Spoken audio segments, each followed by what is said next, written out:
When I was young, I didn't really know what I was going to do when I got older. People kept asking me, but then eventually I thought that the idea of inventing things would be really cool. And the reason I thought that was because I read a quote from Arthur C. Clarke, which said that a sufficiently advanced technology is indistinguishable from magic, and that's really true. If you go back, say 300 years, the things that we take for granted today you'd be burned at the stake for. Being able to fly, being able to see over long distances, being able to communicate, and having access to all the world's information instantly from almost anywhere on the earth.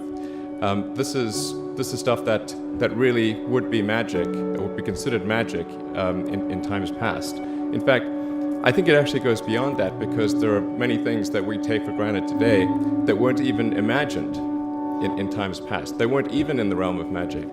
So it actually goes beyond that. So I thought, well, if I can do some of those things, basically if I can advance technology, then that's like magic, and that would be really cool. And I also had sort of a slight existential crisis, because I was trying to figure out what does it all mean? Like, what's the purpose of things? And I came to the conclusion that if we can advance the knowledge of the world, if we can do things that expand the scope and scale of consciousness, then we're better able to ask the right questions and become more enlightened, and that's really the only way forward. I think about what technology solution is necessary in order to achieve the particular goal, and then try to make as much progress in that direction as possible. I think being a multi-planet species and being out there among the stars is important for the long-term survival of humanity. But then the part that I find personally most motivating is that it creates a sense of adventure, and it makes people excited about the future. If you consider two futures, one where we are forever confined to Earth until eventually something terrible happens, or another future where we are out there on many planets, maybe even going beyond the solar system.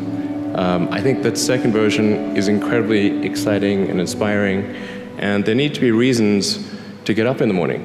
Life can't just be about solving problems. Otherwise, what's the point?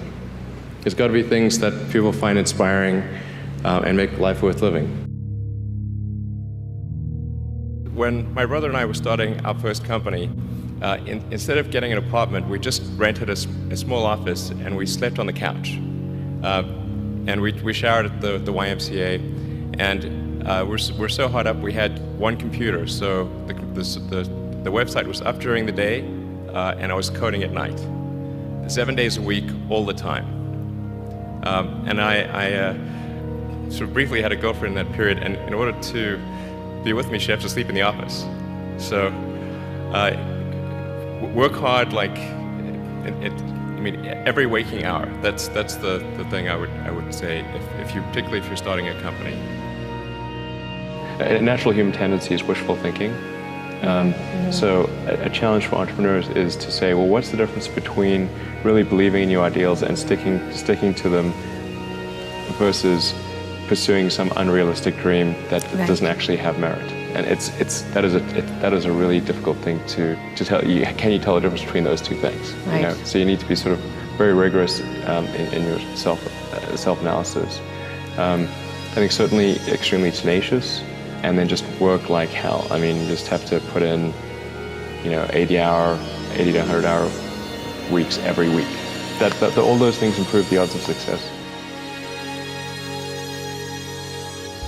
Or how do you think about making a decision when everyone tells you this is a crazy idea? Or where do you get the internal strength to do that? Well, first of all, I'd say I actually think I feel fear quite strongly. So it's not as though I just have the absence of fear. I feel it quite strongly.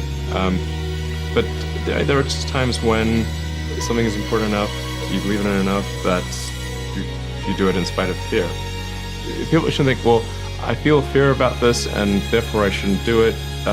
It's normal to feel fear. So you just feel it and let the importance of it drive you to do it anyway? If you just accept the probabilities, then That diminishes fear. Drive overrides fear. It's about believing in the future and thinking that the future will be better than the past. And I can't think of anything more exciting than going out there and being among the stars.